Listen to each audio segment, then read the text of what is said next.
வேதேஷு பௌருஷம் சூக்தம், தர்மசாஸ்திரேஷு மானவம், பாரதே பகவத்கீதா, புராணேஷு ச வைஷ்ணவம். இது பிராச்சீனமான ஒரு ஸ்லோகம். இந்த ஸ்லோகத்தில் வேதேஷு பௌருஷம் சூக்தம், வேதங்களில் எப்படி புருஷ சூக்தம் என்கின்ற பாகம் சிறந்து விளங்குகின்றதோ, வேதேஷு பௌருஷம் சூக்தம், தர்மசாஸ்திரேஷு மானவம், எப்படி தர்மசாஸ்திரங்களில் சிறந்ததாய் மனு தர்ம சாஸ்திரம் இருக்குன்னு புராணம் சொல்றதோ, பாரதே பகவத்கீதா, ஸ்ரீ மகாபாரதத்தில் 5 மகாரத்னங்கள் இருக்கின்றன. அதுதான் யக்ஷ பிரஷ்னம், விதுர நீதி, சனத் சுஜாதீயம், ஸ்ரீ விஷ்ணு சஹஸ்ரநாமம், ஸ்ரீமத் பகவத்கீதா. 5 ரத்னங்கள். பாரத பஞ்சமோ வேதா, 5வது வேதம்னு கொண்டாடப்படக்கூடிய ஸ்ரீ மகாபாரதத்தில் உள்ள 5 ரத்னங்கள்ல ரொம்ப சிறந்ததாக இருக்கக்கூடிய பாரதே பகவத்கீதா என பெருமாள் சோதிவாய் திறந்து அருளி செய்த வார்த்தைகள் அவை. அரவிந்தோ ரொம்ப அழகா சொல்வர், the song of the lord அப்படிம்பர். ஏன்னா கீதா, கீதம்னாலே பாட்டு, பகவான் பாடின பாட்டன்னோ பகவத்கீதை, பாரதே பகவத்கீதா. அதே மாதிரி புராணேஷு ச வைஷ்ணவம், புராணங்களில் சிறந்ததாக இருக்கக்கூடிய விஷ்ணு புராணம், இது புராண வச்சனம். அதை அடியொத்தி அனைவருக்கும் பிடித்ததாய் பிரசித்தமாயிருக்கக்கூடிய, ரொம்ப பிரபல்லமா இருக்கக்கூடிய புருஷ சுக்தத்தின் அர்த்த விசேஷங்களை சொல்ல வேண்டும் என்கின்ற நியமம் பிறக்க சபையாருடைய அனுமதியோடு 2 நாட்கள் அனுபவித்தோம். வேதங்களில் ரிக் சாகை, யஜுஷாகை, சாமசாகை, அதர்வண சாகை என்று இருக்க செய்தே இது 4 வேதங்களாக, ரிக்வேதம், யஜுர்வேதம், சாமவேதம், அதர்வண வேதமாக, ரிக்வேதத்தில் அகாரம் தொடங்கி இகாரம் வரை, யஜுர்வேதத்தில் இகாரம் தொடங்கி உகாரம் வரை, அதே சாமவேதத்தில் அகாரம் தொடங்கி உகாரம் வரை இருக்கும் அந்த துவனியோடு மகாரத்தை சங்கீத சாஸ்திரத்திலிருந்து எடுத்துக்கொண்டு அகார உகார மகாரங்களின் சேர்த்தியான பிரணவத்தின் அர்த்த விசேஷம்தான் வேதம். இந்த பிரணவத்தின் விரித்துரையில்தான் காயத்ரி மகாமந்திரம். அந்த காயத்ரி மந்திரத்தில் உள்ள அர்த்த விசேஷங்களையும் புருஷ சுக்தத்தில் பார்க்கலாம் படி நம்ம ஓரளவுக்கு அனுபவிச்சோம். அப்பேற்பட்ட புருஷ சூக்தம் ஆனது அதற்கு பெருமை என்னன்னா, சர்வ வேதேஷு பட்யதே, எல்லா வேதத்தை சார்ந்தவர்களும் படிப்பார்கள். அதனால ரிக்வேதத்தில் உண்டு, யஜுர்வேதத்தில் கிருஷ்ண யஜுர்வேதத்திலும் உண்டு, சுக்ல யஜுர்வேதத்திலும் உண்டு, சாமவேதத்தில் உண்டு, அதர்வண வேதத்தில் உண்டு. அப்பேற்பட்ட அந்த புருஷ சுக்தத்தின் அர்த்த விசேஷங்களை 5 மகாச்சாரியர்கள் வியாக்கியானங்களில் காட்டி உள்ளனர். அவர்கள்தான் உவட்டாச்சாரியர், பட்டபாஸ்கரர், சாயனாச்சாரியர், மகீதராச்சாரியர், ரங்கராமானுஜ முனி. இந்த 5 மகான்கள் காட்டின வியாக்கியானத்தை அடிவொத்தி புருஷ சுக்தத்தில் கிருஷ்ண யஜுர்வேதத்தில் இருக்கக்கூடிய 18 மந்திரங்களோடு கூடிய அந்த புருஷ சுக்தத்தின் அர்த்த விசேஷங்களை பார்த்து வருகிறோம். அந்த கிரமத்தில் முதல் மந்திரம் சஹஸ்ரசீருஷா புருஷா, அந்த புருஷனுக்கு 1000கணக்கான சிரசுகள் இருக்கின்றன. சிரசு என்கின்ற சப்தத்தால் ஆதாரமாய் பெருமாள் இருக்கின்றார் என்கின்ற லட்சணம் தெரிகிறது. சஹஸ்ராக்ஷா, அவனுக்கு 1000கணக்கான கண்கள் இருக்குன்னு சொல்றதுனால சர்வதர்ஷனத்வாது, நடக்கிறது எல்லாமே அவருக்கு தெரியும், புரியும் அப்படிங்கிற அர்த்தத்தில் பார்த்தோம். சஹஸ்ரபாத், 1000கணக்கா கால்கள் இருக்குன்னு சொன்னா எங்கு சென்றாலும் இந்த ஜீவாத்மாவை பின்தொடர்ந்து வருபவன் சர்வலோகேஸ்வரன். சஹஸ்ரபாத், அவர் எங்க இருக்கார்? சபூமிம் விஸ்வதோ விருத்வா, இந்த பூமி தொடங்கி நீ எதெல்லாம் உலகம் என்று நினைக்கின்றாயோ அத்தியதிஷ்ட தசாங்குலம், வியாபித்திருக்கக்கூடிய பகவான் நீ தசாங்குலம், ரொம்ப உலகம் முழுக்க வியாபிச்சிருக்கா, உலகம் முழுக்க பார்க்கக்கூடியவோ நினைக்கக்கூடிய சாமர்த்தியம் நமக்கு இல்ல. அப்போ வேதம் சொல்லிடுத்தோ தசாங்குலம், 10 நெல்ல பக்கத்துல வச்சுக்கோ, வாயை திறந்து பார்த்தால் தசாங்குலம், சிரசிலிருந்து மவ்வாய் வரை இருக்கக்கூடியது தசாங்குலம், ஹிருதய கமலத்திலிருந்து மேல்முகம் வரைய பிரம்மரந்திரம் வரைக்கும் இருக்கக்கூடிய தசாங்குலம், அத்தனையிலையும் இந்த புருஷன் வியாபிச்சிருக்கார். பார்த்தோமா முதல் மந்திரம்?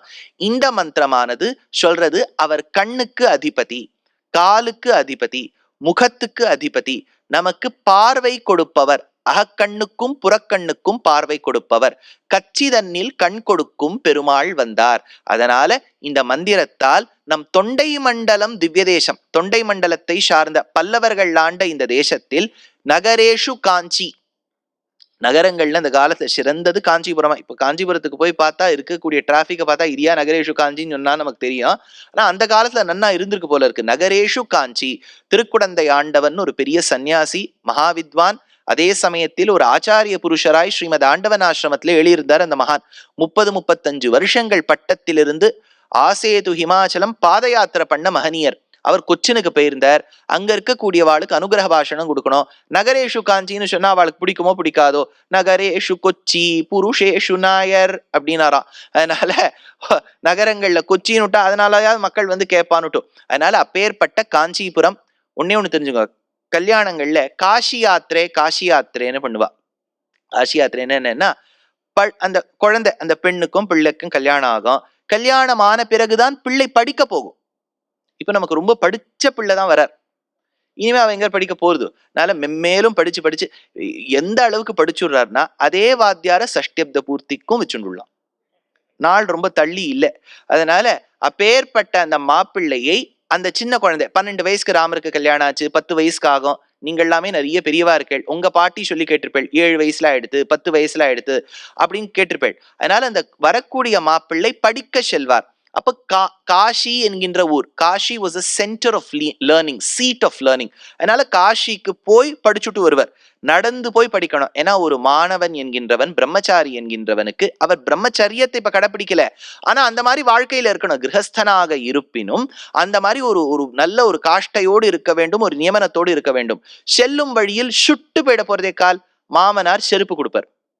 ஐயோ தலை சுட்டு படுத்தா என்ன ஆகும், கொடை கொடுப்பார். போற வழியில படிக்கிறதுக்காக சுந்தரகாண்ட புஸ்தகம் கொடுப்பார். இப்ப நமக்கு ரொம்ப படித்து வரக்கூடிய மாப்பிள்ளை. இப்ப நம்ம அந்த tone and tenor of Kashi யாத்திரையே மாறி எடுத்து, மாப்பிள்ளை கோச்சின் போறார். ஏதோ கல்யாண மண்டபம்னு வச்சுக்கோ, கல்யாண மண்டபத்துக்கு கோச்சின் போயிட்டார். மாமனார் சொல்லுவார், முழு பணமும் வாங்கி விட்டாய்வா, அட்வான்ஸ் கூட வாங்கிக்கல, முழு பணமும் வாங்கிண்டாச்சு. இப்பெல்லாம் அவ என்ன சொல்லி விடுறா, இவ்வளவு electricity charges, generator charges, refundable நான் ரீஃபண்டபிள் டெபாசிட் இவ்வளவு எல்லாம் கொடுத்தாச்சு, கோச்சின் போகாதீங்க, திரும்பி வந்துருங்கோ அப்படின்னு சொல்லுவார். அதனால அவர் என்னைக்குமே படிக்காத ஒரு சுந்தரகாண்ட புஸ்தகத்தை கொடுத்து திருப்பி கூட்டு வந்துடுறார். ஆனா ஸ்ரீ வைஷ்ணவ சம்பிரதாயத்துல வேடிக்கையா தேசிகன் எடுப்பார், காஷி வசத்தி தான், ஆனால் எங்க காஞ்சியை விட முடியாதே, காஷி முதலான நல்நகரி எல்லாம் கார்மேனி அருளாளர் கச்சி கொவ்வா, எங்க வரதராஜன் சேவை சாதிக்கக்கூடிய காஞ்சிக்கு நிகராகுமா காஷி அப்படின்னு தேசிகன் கேட்பார். எதுக்குன்னா நம்ம பாரத தேசத்திலேயே moving from one place to another was not that easy. இப்ப நாங்க இப்போ வண்டியில வந்தோம், இந்த 2 மாடா ஸ்ட்ரீட்டை கடந்து வரதுக்குள்ள ஆன்லைனே பண்ணிடலாமான்னு தோணிடுறது இல்லையா? அப்படி யோசிச்சு பாருங்க, வாகனங்கள்லாம் இல்லாத சமயத்துல அவ எப்படி போயிருப்பா? ஒரு திவ்ய தேசத்துக்கு ஒரு திவ்யேஷம் போறது ரொம்ப கஷ்டம். அதனால அந்த காலத்துல அவ்வளவு கஷ்டப்பட்டிருக்கா. அதனால என்ன பண்ணிடுவான்னா, அந்தந்த ஊர்ல எது வசத்தியோ அந்த ஸ்தானத்தை வச்சுருவா. இப்ப ஒண்ணுமே இல்லை, துவாரகையில பகவான் சேவை சாதிக்கிறார், துவாரகாதீசனாக சேவை சாதிக்கிறார். ஆனா துவாரகை என்ன சுலபமா? எங்க நீங்க இங்க தமிழகத்திலிருந்து ஆந்திர, தெலுங்கானா, கர்நாடக விதேசங்கள் கடந்து, மகாராஷ்டிரம் கடந்து, குஜராத்ல கீழே ஜாம்நகரை கடந்து பேட் துவாரகாவுக்கு போகணும். சொல்றதுக்கே எவ்வளவு நாழியா இருந்து பாருங்க. அப்படின்னா அந்த இடத்துக்கு போறது எவ்வளவு கஷ்டம். அதனாலதான் மன்னார்குடியை தட்சிண துவாரகான்னு கொண்டாடுவா. பதரிகாசிரமம், பத்ரிநாத் போறது இப்போ சுலபமாக இருக்கலாம், ரொம்ப கஷ்டம் பதரிகாசிரமம் போறது. அந்த காலத்துல பதரிகாசிரம யாத்திரை போறேன்னு சொல்லுவா, போயிட்டு வரேன்னு சொல்லவே மாட்டா. ஏன்னா அங்க வைகுண்டம் கிட்டக்கன்னு. ஏன்னா அவ்வளவு கஷ்டம் பத்ரிகாசிரம யாத்திரை பண்றது. மேலக்கோட்டைங்கிற திவ்யதேசம் கேள்விப்பட்டிருக்கேளா? திருநாராயணபுரம் செல்வப்பிள்ளை கர்நாடகத்துல இருக்கு, அதுக்கு தட்சிண பத்ரின்னு பேர். அந்த மாதிரி இப்ப நீங்க ஒண்ணுமே இல்லை, இப்ப காசின்னு எடுத்துட்டேன்னா தென்காசின்னு ஒண்ணு உண்டு. அந்த மாதிரி திருப்பதி, இப்ப திருப்பதி பெருமாளை சேவிக்கிறது கஷ்டம்னா அவருக்கு அண்ணாஸ்தானம் தான் 2 பேர் ஞாபகம் வச்சுங்கோ. ஒண்ணு உப்பிலியப்பன் கோவில் அண்ணாஸ்தானமா இருக்கார், திருநறையூர் நம்பி அண்ணாஸ்தானமா இருக்கார், குணசீலம் அண்ணாஸ்தானமா இருக்கார். அதே மாதிரி தான் தோன்றிய மலைன்னு ஒண்ணு உண்டு, அந்த இடத்துல பெருமாள் அண்ணாஸ்தானத்துல இருக்கார். அப்ப ஏற்படுத்துவது வழக்கம். காஷி முதலான நல்லகரி எல்லாம் கார்மேனி அருளாளர் கச்சி கொவ்வா, முதல் மந்திரத்தால வரதராஜ பெருமாளுடைய பெருமை சொல்லப்பட்டிருக்கு. அந்த பெருமாள் அக்னி குண்டத்திலிருந்து ஆவிர்பவித்தவர். அதை சொல்றார் தேசிகன். அன்று நயந்த அயமேத மாவேள்வி. அயமேதன்னு சொன்னா அஸ்வமேதன்னு அர்த்தம். அயமேத மாவேள்வி அந்த யாகத்தில் பொன்ற உரையங்கு பூம்பனலாய் கன்றிவர ஆதி அயனுக்கு அருள் செய்தனை ஆனான் தாதை அரவணையான் தான். அந்த பிரம்மாவுக்கு பிரத்யக்ஷமானார் சர்வலோகேஸ்வரன் வரதராஜ மூர்த்தியாய், தேவாதி ராஜனாய், அருளாளனாய் என்று சாதிக்கிறார். அதனால முதல் மந்திரத்துக்கு அர்த்தத்தை பார்த்தோம். இரண்டாவது மந்திரத்துக்கான அர்த்தம் புருஷயே வேதகும் சர்வம் யத்பூதம் யச்ச பவ்யம் அமிர்தத்வஸ்ய ஈசானஹ யதன்னேனாதி ரோஹதி. புருஷயே வேதகும் சர்வம், நீ பார்க்கக்கூடிய புருஷன் எல்லாம் இவரே. யத்பூதம் யச்ச பவ்யம், இவர்தான் முற்காலம் நடுக்காலம் பிற்காலம் எல்லாமே இவர்தான். பூத பவ்ய பவத் பிரபுவாய் இருக்கக்கூடிய எம்பெருமான் இவன். உதா அமிர்தத்வஸ்ய ஈசானஹா, இவன்தான் பரமபதத்தை மோக்ஷத்தை கொடுக்க வல்ல சாமர்த்தியம் படைத்தவன். இவர் யாரு? சரணமாகும் தனதாழ் அடைந்தார்க்கெல்லாம் மரணமானால் வைகுந்தம் கொடுக்கும் பிரான். இந்த திவ்யதேசம் சொல்லிண்டே வாங்க. இந்த மாதிரி நடுவுல கேள்வியை don't use, have this bad habit. நீங்க நினைப்பேன் இதுதான் சரணமாகும் தனதாழ் அடைந்தார்க்கெல்லாம் திருக்கண்ணபுரம் திவ்யதேசம் சௌரிராஜ பெருமாள்னு நேற்று ஆரம்பிச்சு 25வது நிமிஷத்துல சொன்னேன். அந்த சௌரிகி சஹஸ்ரநாமத்துல சௌரிகி இருக்குன்னு சொன்னேன். மின்னுமா மகர குண்டலங்கள் வில்வீஷும் என்கின்றாளால் கலையிலங்கு மொழியாளர் கண்ணபுரத்தம்மானை கண்டாள்களோன்னு சொன்னேன். என்ன பிரசாதம் ஃபேமஸ்ன்னு கேட்டேன். முனியோதர பொங்கல்னு கூட இங்க பக்கம் இருக்கவா சொன்னா. ஞாபகம் இருக்கா? ஏன்னா இது அப்பப்போ கேட்டு கேட்டு மறக்க கூடாது, ஞாபகம் வச்சுக்கிறதுக்கு தான் முன்னுரை பார்க்கறது. அதனால யதன்னேனாதி ரோஹதி, அன்னமாய் இருக்கக்கூடியவர், அமிர்தமாய் பெருமாளே நமக்கு அமிர்தமாய் இருக்கார்னு சொல்லக்கூடியது இரண்டாம் மந்திரம். அந்த இரண்டாவது மந்திரம் ஆன உடனே மூணாவது மந்திரம் ஏதாவானஸ்ய மகிமா அதோஜ்யாயாகிஷ்ட பூருஷः, இவருடைய மகிமை எப்பேற்பட்டது? நல்குரவும் செல்வமும் நரகமும் சுவர்க்கமுமாய் வெல்பகையும் நட்பும் எல்லாம் விபின்னமான குணங்களை பெருமாள் எடுத்து காண்பிப்பர். இதுக்கு ரொம்ப அழகா வியாக்கியானத்துல சொல்றார். அந்த வியாக்கியானத்தை சேவிச்சுடுறேன். இந்த வியாக்கியானத்தை எங்கேருந்து எடுத்திருக்கோம்னா, இந்த பங்கிகள் சதபத பிராமணத்திலேருந்து எடுத்திருக்கோம். சதபத பிராமணம்ங்கிறது சுக்ல யஜுர்வேதத்துக்கு அடங்கிய பாகம், ரொம்ப வசத்தியான பாகம் சதபத பிராமணம். சதபத அப்படின்னு தேசிகன் சுதர்சனாஷ்டகத்துல எடுக்கிறார். அதனால இந்த இடத்துல பாருங்க, யதாயம் நாராயணாக்கிய புருஷோ மகானு பவதி ததானீம் ஏவாணு பவதி யதாயம் வியாப்தோ பவதி ததைவ பிராதேசிகோ பவதி. ரொம்ப அணுவாவும் இருப்பார், வியாபிச்சும் இருப்பார். இந்த சிருஷ்டியை எப்படி புரிஞ்சுக்கணும்னு பராசர பட்டர் ரொம்ப அழகா சொல்றார். இதை கொஞ்சம் புரிஞ்சுக்கிறது கொஞ்சம் கஷ்டமா இருக்கலாம், உங்களுக்கு இல்லை, சாதாரணப்பட்டவர்களுக்கு புரிஞ்சுக்கிறது கஷ்டம். இதை பாருங்க, 3 தத்துவங்கள் அச்சித்து சித்து ஈஸ்வரன். அதான் இப்ப நேத்தே சொன்ன, ஞாபகம் கேட்டுட்டே இருப்பேன்னு சொன்னேன் பாருங்க. இதுல ஈஸ்வரனுக்கு ஈஷன்னு பேர். ஈஷன்னா one who controls. The one that is controlled is called ஈஷிதவ்யம். சித்தம் அச்சித்தம் ஈஷிதவ்யம். அதனால ஈஷக்கு அடங்கியது ஈஷிதவ்யம், ஈஷேஷிதவ்யம் அப்படின்னு அதை சேர்த்து சொல்லுவா. அப்படின்னா சித்து ஜீவாத்மாக்கள்லாம் அவருக்கு அடங்கி இருக்கு, அச்சித்தும் அவருக்கு அடங்கி இருக்கு. எப்படி தெரியறது? இப்ப உலகத்துல எதெல்லாம் அச்சித் பதார்த்தங்களோ அவருக்கு அடங்கியிருக்கு, சித்து ஜீவாத்மாக்களும் அவருக்கு அடங்கியிருக்கு. இதை சுலபமா விராட் புருஷனுடைய சரீரத்துல புரிஞ்சுக்கலாம். எப்படி? அவருடைய திருமேனி எதால் செய்யப்பட்டது? சுர நர கக கோ போகி கந்தர்வ தைத்யைஹி. எப்படி இருக்கு? இதெல்லாம் அவர் சரீரத்துல இருக்கான். சித்திரம் ரொம்ப அழகா இருக்கு. ரம்யதேதம் திரிபுவன வபுஷம், திரிபுவனமும் அவருடைய வபு, அவருக்கு சரீரம். விஷ்ணும் ஈஷம் நமாமி, அப்பேற்பட்ட விஷ்ணுவா இருக்கக்கூடிய ஈசனுக்கு என்னுடைய நமஸ்காரங்கள். சுரன என்ன? தேவர்கள். சுர நர நம்ம ஜாதி நரர்கள், சுர நர. கக பக்ஷிகள், கக கோ எழுந்து போயிடுறோம் சுவாமி. கோனா என்ன? பசு வகையின், போவைன், அதனால கோ. போகி பண்டிகை வருதே, வெரி குட். பாம்பு, போகினா பாம்புன்னு அர்த்தம், ஞாபகம் வச்சுங்கோ. இந்திரனா தலைவன், போகியான பாம்பு கூட்டத்துக்கு தலைவனுக்கு போகீந்திரன் பேர், ஆதிசேஷனுக்கு போகீந்திரன். போகீந்திரமான ஆதிசேஷனில் சயனிப்பவன் பெருமாள். போகீந்திர ஷாயினம், போகினா பாம்பு. சுர நர கக கோ போகி கந்தர்வ.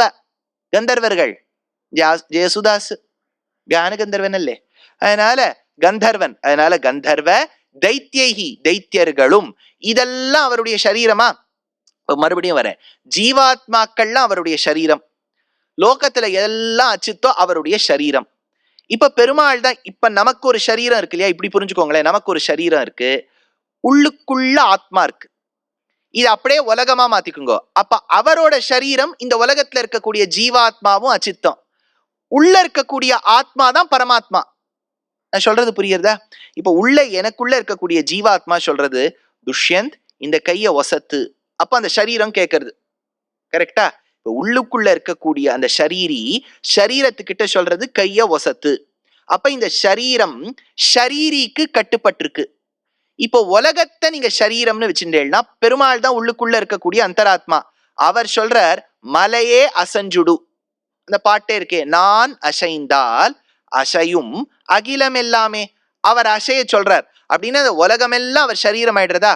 இது எதுக்கு சுவாமி அவர் பண்றார் அப்படின்னா இதுக்கு ஸ்தூலாவஸ்தைன்னு பேர். ஸ்தூலம் சூக்ஷ்மம்னு இருக்கு. ஸ்தூலம்னா கிராஸ் ஸ்டேட், எது பெருசா இருக்கோ அதுக்கு கிராஸ், அதுதான் ஸ்தூலம். எது சட்டில்லா இருக்கோ அதுக்கு சூக்ஷ்மம்னு பேர். அதனால இப்ப யாராவது உங்க உடம்பு ரொம்ப பெருத்து இருக்கு, ஸ்தூல சரீரம் அப்படின்னா பெருசுன்னு அர்த்தம். சூக்ஷ்மம்னா ரொம்ப குறைச்சலா இருக்குன்னு அர்த்தம். இப்ப பெருமாள் இப்போ இந்த உலகத்தை சிருஷ்டிச்சு பாலனை பண்ணிட்டு இருக்காரா? இப்போ ஸ்தூலாவஸ்தையில இருக்கு இந்த உலகம். இப்ப அழிவு டிசல்யூஷனுங்கிற காலத்துல எல்லாத்தையும் உடைச்சு சாற்ற மாட்டார். அப்ப அது சூக்ஷ்மாவஸ்தைக்கு போகும். இது எப்படி இருக்குன்னு பராசர பட்டர் கேட்டார். ரொம்ப அழகா சொல்றார். மயில்கள்ல ஆண் மயிலுக்கு தான் தோகை, ஞாபகம் வச்சுங்கோ. பெண் மயிலுக்கு தோகை கிடையாது. பீ hen doesn't have feathers. Peacock only has the feathers. ஆனா நீங்க நாடக சாஸ்திரத்துல பார்த்தேன்னா பெண்களுக்கு தான் தோகை கொடுப்பா. சரியான போட்டி அப்படின்லாம் அந்த காலத்துல ஆடும்போது பெண்ணுக்கு தானே தோகை கொடுக்குறா. ஏன்னா அழகா இருக்கக்கூடியது தோகை. ஏ சார் ஆண்மயிலுக்கு தானே இருக்கு, ஏதோ தப்பி தவறி இந்த சிருஷ்டியில் அப்படி நடந்துடுத்து.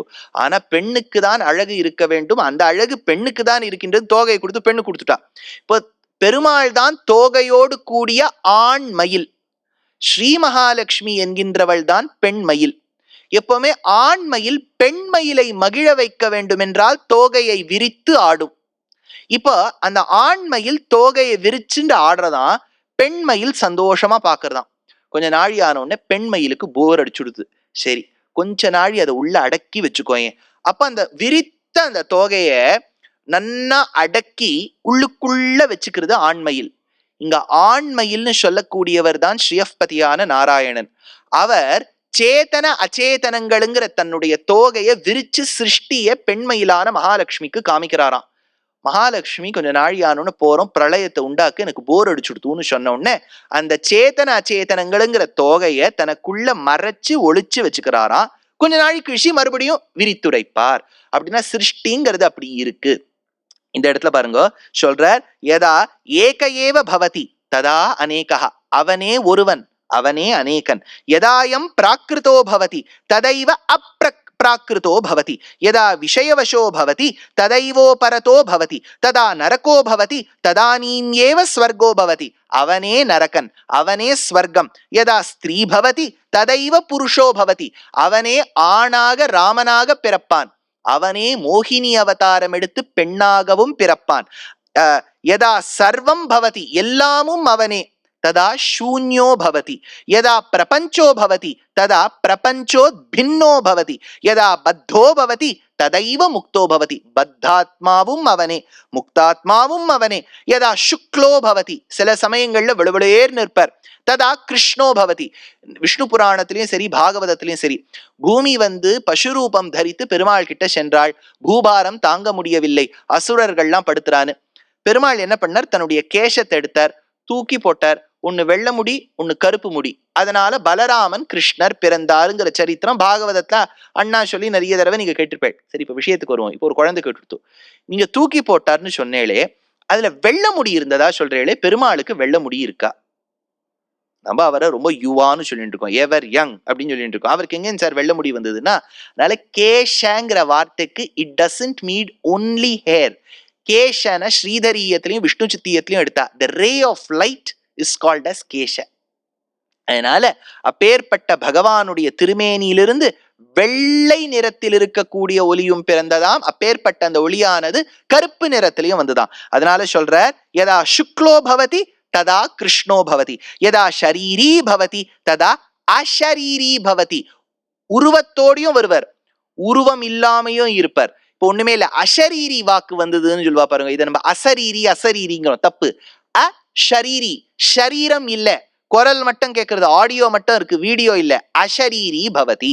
அதனால சொல்றார், யஸ்மாத் யானி யானி விருத்த ஸ்வபாவானி தானி சர்வாணி ததானீம் ஏவ அஸ்மின் லீலானி பவந்தி தஸ்மாதயம் ஈஷஹ இதி துர்ஞானஹ துர்வச்சஹ துர்த்தியானஹ தஸ்மாத் ஜேஷ்டஹ வாங்மனசோ அகோச்சரஹான்னு சதபத பிராமணத்துல சொல்லியிருக்கு.